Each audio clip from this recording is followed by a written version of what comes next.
Hi friends, నమస్తే. ఒక యోగి ఆత్మకథ.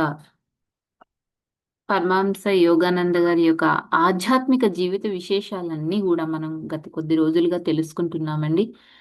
అందుట్లో భాగంగా మనం పరమహంస యోగానంద గారు యుక్తేశ్వరగిరి గారిని కలవడం, ఆయన గురువు గారిని కలిసాక ఆయన ఆ యొక్క కల్కత్తాకి ఎవరైతే ఆశ్రమంలో ఉన్నారో ఆ ఆశ్రమాన్ని వదిలివేసి కలకత్తాకి రావాలి అని ఈయన చెప్పడం. ఎందుకు అంటే, చుట్టాలని బంధువులని వదిలేసావు కానీ ఆ భగవంతుడి అన్వేషణలో వాళ్ళని కూడా కలుపుకోవాలి అని వాళ్ళ గురువు గారు చెప్తారు అండి.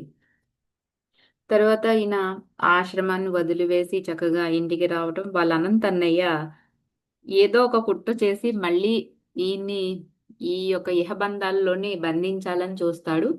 దానికి వాళ్ళ అన్నయ్య ఒక చిన్న టెస్ట్ పెడతాడు వీళ్ళకి. అదేంటో మరి ఈ రోజు తెలుసుకుందామండి. తెలుసుకునే ముందు ఈ పుస్తకం గురించి మరి ఇంకొంతమంది ఆ వ్రాసిన కొటేషన్స్ ఉన్నాయండి. అవి ఒకటి తెలుసుకుందాం ఈరోజు. రోమ్‌కు చెందిన ఇల్ టెంపోడెల్ లూవెడి అనే ఆయన ఈ పుస్తకం గురించి ఏం రాశారంటే, ఇది పాఠకుణ్ణి వశపరుచుకునే గ్రంథం. ఎందువలనంటే ప్రతి మనిషి హృదయంలో నిద్రాణమై ఉన్న ఆశల్ని, కోర్కెల్ని ఇది మేల్కొలుపుతుంది. వశపరుచుకునే గ్రంథం అంటండి ఇది. మాటలుంటాయి, మనుషులుంటారు, గ్రంథాలు గూడా ఉంటాయని నాకు ఈ రోజే తెలుసుకున్నాను. చూడండి. ఆ! ప్రతి మనిషి హృదయంలో నిద్రాణమై ఉన్న కొన్ని ఆశలున్నాయంట, కొన్ని కోరికలున్నాయంటండి. ఆటిని మేల్కొల్పే గ్రంథమే ఒక యోగి ఆత్మకథ. వాళ్ళ అన్నయ్య ఏమంటాడంటే, ఈ పూట నిన్ను, నీ తోటి విద్యార్థి తన స్నేహితుడు జితేంద్ర వచ్చాడు కదండీ! వాళ్ళిద్దరిని గూడా దగ్గరలో ఉన్న బృందాం అనే ఊరు పంపాలనుకుంటున్నాను అని చెప్తాడండి. ఒక్క రూపాయి గూడా వీళ్ళు వెంట తీసుకెళ్ళకూడదు. అలాగే అన్నం కానీ, డబ్బు గాని ఎవరిని అడగకూడదు.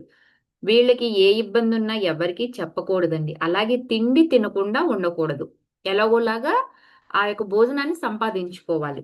బృందావనంలో చిక్కుబడిపోకూడదు కూడా. ఈ పరీక్షలో ఏ ఒక్క నియమాన్ని కూడా మీరు మీరకుండా ఈరోజు రాత్రి 12 గంటల్లోగా ఇక్కడ మళ్ళీ నా బంగళాకి తిరిగి వస్తే నాకంటే ఆశ్చర్యపోయేవాడు ఈ ఆగ్రాలో మొత్తంలో ఈ మరొకడు ఉండడు అని ఒక టెస్ట్ పెట్టాడండి వాళ్ళ అన్నగారు. వెంటనే పరమహంస యోగానంద గారు ఎంతో స్పిరిట్‌తో "నీ సవాలుకు నేను ఒప్పుకుంటున్నాను అన్నయ్య" అంటారంతే. నా మాటల్లో కానీ, గుండెలో కానీ జంకన్నది ఏ కోసానా లేదు అని చెప్తున్నారండి పరమహంస గారు. భగవంతుడు ఇప్పటికిప్పుడు చూపించే కృప తాలూకు జ్ఞాపకాలు అలాగే కృతజ్ఞతాభరితంగా ఆయన మనస్సులో మెదులుతాయండి ఆ నిమిషంలో. 'లాహిరి మహాశైలు' చిత్రపటానికి ఒక చిన్న విన్నపం చేసుకుంటారండి. ఏంటి అంటే, ప్రాణాంతకరమైన కలరా జబ్బు నాకు నయమవడం, లాహోర్‌లో ఇంటి కప్పు మీద 2 గాలి వాళ్ళు అవి వేస్తారు గదండీ! గాలిపటాలు. నాకు బహుమతిగా చిక్కడం, అలాగే బైరిలీలో ఉన్నప్పుడు ఈయన నిరుత్సాహంగా ఉన్న సమయంలో సరిగ్గా అదే సమయానికి ఈయనకి ఆ రక్షణ రేకు దొరకడం. కాశీలో పండితుడి ఇంటి ఆవరణ బయట ఒక సాధువు ద్వారా ఈయనకి నిత్యాత్మకన ఒక సందేశం గూడా వచ్చింది గదండీ! అది రావడం, అలాగే ఆ జగన్మాత, ఆ కాళీమాత దివ్య దర్శనం జరగటం, ఆవిడ ప్రియ వాక్కులు, అలాగే ఈయన హై స్కూల్ డిప్లొమా సంపాదించటానికి వాళ్ళ నాన్నగారికి ఇచ్చిన మాట నిలబెట్టుకోవడానికి చివరి క్షణంలో ఈయనకొక దారి దొరకడం, జీవితమంతా ఏ కలలైతే కంటున్నారో, ఆ కలల పొగమంచులోంచి ఆయన గురుదేవుల దర్శన భాగ్యమైన ఆ పరమ ఉత్కృష్టమైన వరముంది గదండీ! అది లభించటం ఇవన్నీ గుర్తుకొచ్చాయండి వెంటనే. ఈ ప్రపంచపు భీకర సంగ్రామ రంగంలో ఈ నా వేదాంతం ఏ ఒక్క పోరాటాన్ని ఎదుర్కోజాలదని అన్నా, ఒక్కనాటికి ఒప్పుకోను అని చెప్తున్నారండి ఈయన. ఏ ఒక్క పోరాటాన్ని ఎదుర్కోజాలదని అన్నా కూడా ఈయన ఒప్పుకోరంటండి. అంతే. ఈయన ఈ మాట అనగానే వాళ్ళ అన్నగారు, "నీ ఒప్పుదల మెచ్చుకోదగ్గింది. ఇప్పుడే మిమ్మల్ని రైలెక్కించడానికొస్తాను" అని ఆళ్ళ అనంతన్నయ్య అంటారండి. జితేంద్రుడు వెంటనే నోరెళ్ళబెడతాడు. ఏంటి ఎవరిని అడుక్కోకూడదా? రూపాయి తీసుకెళ్ళకూడదా? అన్నం గాని, డబ్బు గాని ఇబ్బంది ఎవరికి చెప్పకూడదా, అలాగే తిండి తినకుండా ఉండకూడదా, అలాగే ఆ బృందావనంలో చిక్కుబడి ఉండకూడదా, మళ్ళీ నైట్ 12 ఇంటికి వచ్చేయాలి. అబ్బా, ఏంటి ఈ ఈ క్లిష్ట పరిస్థితి, ఈ కంటత స్థితి అనుకున్నాడండి స్నేహితుడు. ఒకవైపు ప్రయాణానికి మాత్రం టిక్కెట్లు చేతికొచ్చాయండి ఇద్దరికి కూడా. స్టేషన్లో ఒక మూల వెళ్ళి తనిఖీ చేసుకోవడానికి అవకాశం ఇచ్చారంట. వీళ్ళెక్కడా కూడా దాపరికంగా డబ్బు తీసుకెళ్లటం లేదని తొందరగానే వాళ్ళ అన్నయ్య చెక్ చేసి తృప్తి పడతాడండి. వీళ్ళ పాద పంచెలు అవసరమైన వాటిని తప్ప, వీళ్ళ సాదా పంచెలు అంటే జస్ట్ అవసరమైన అవి తప్ప మరేమి కూడా వీళ్ళు ఏది అసలు ఇంక వీళ్ళ దగ్గర లేవన్నమాట. దేవుడి మీద విశ్వాసం, డబ్బు లాంటి గంభీరమైన విషయాల మీద దాడి చేసేసరికి వీళ్ళ స్నేహితుడు ఆక్షేపణ తెలుపుతూ ఇలా అన్నాడంట. ఏమని?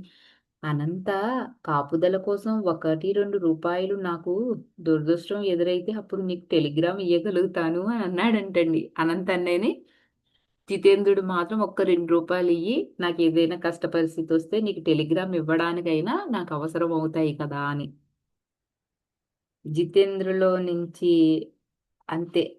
అంతే ఆ మాట అనగానే పరమహంస గారు ఒక్కసారి వెంటనే జితేంద్ర అని నోట్లోంచి వచ్చిన మాట ఎంతో కటువుగా మందలింపుగా ఉందండి.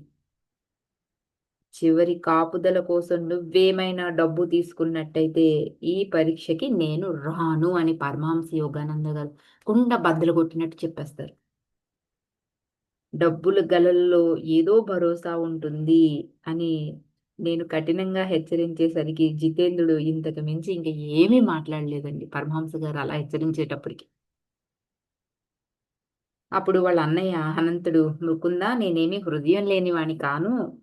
అనంతుడు గొంతులోంచి ఒక ప్రేమ, ఆప్యాయత అనేది చోటు చేసుకుంటదండి.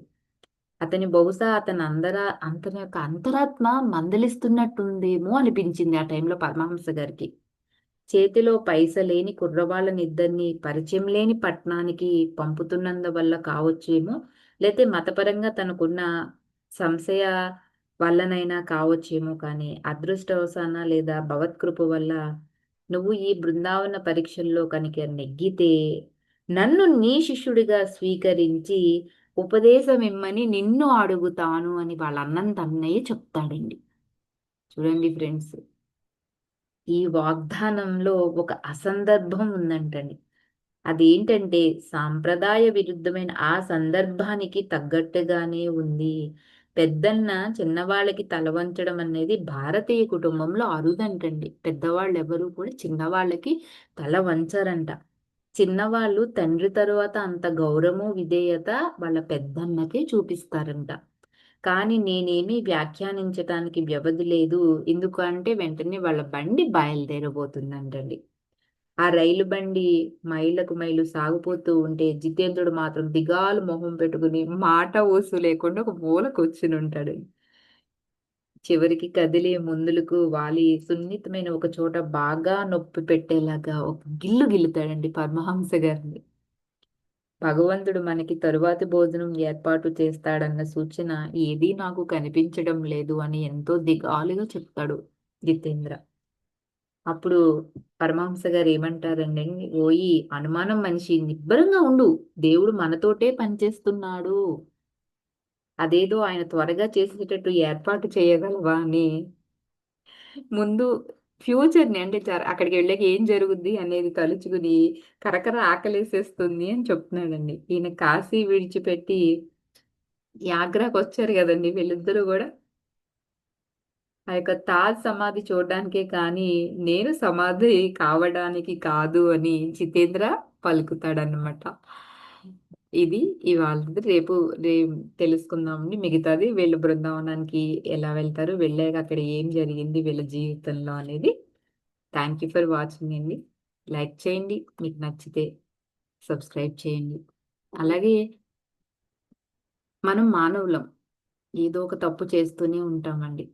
నేను ఎంత స్పష్టంగా అక్కడ ఉన్నది ఉన్నట్టు చెప్పాలన్నా ఒక్కొక్కసారి తప్పులు దొర్లుతూ ఉంటాయి. ప్రతి ఒక్కళ్ళు కూడా నన్ను క్షమించండి మీ బిడ్డననుకుని. Thank you for watching.